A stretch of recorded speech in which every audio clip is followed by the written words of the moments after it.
نماز کے بغیر کوئی ولی تو ہو ہی نہیں سکتا نا. نماز کے بغیر تو کوئی کامل مسلمان نہیں ہو سکتا, کوئی ولی کیسے ہو سکتا ہے؟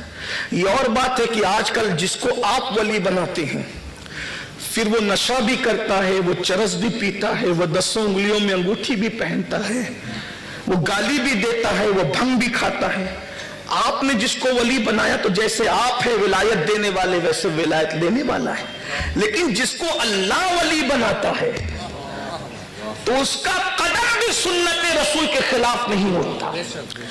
آج دنیا میں 2 قسم کے ولی ہے, جس کو آپ نے ولی بنایا ہے وہ ولی ہے, اور جس کو اللہ نے ولی بنایا وہ ولی ہے.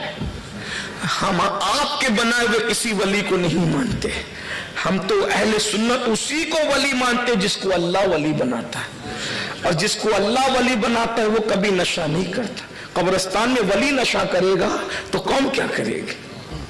اب تو قبرستان کے بھنگ پینے والے کو کہتے ہیں بابا بڑے پہنچے ہوئے ہیں, جہاں وہ پہنچے بابا آپ بھی پہنچ جاؤ. اور کیا کیسے ہنسنے کی بات نہیں, بہت تکلیف کی بات. جو ولی کا انکار کرنے پر آئے انہوں نے تو غوث و خواجہ کو ماننے سے بھی انکار کر دیا, اور ماننے پر آئے تو یوں افراط و تفریط کا شکار ہو گئے لوگ کہ جنہوں نے انکار کیا وہ غوث و خواجہ کو بھی ولی نہیں مانتے, اور جو ماننے پر آئے تو ہر ننگے دھڑنگے کو ولی ماننے کے لیے تیار ہو گئے. نہیں, ایک معیار ہے ولی ماننے کے لیے, ولایت کا اپنا ایک معیار ہے. نماز چھوڑ کر کے کوئی کامل مسلمان, حضور اعلیٰ حضرت امام اہل سنت فتاوی رضویہ شریف میں مذہب نقل کرتے ہوئے لکھتے ہیں کہ 100 سے زائد صحابہ کا فتویٰ ہے کہ بے نمازی کافر ہے.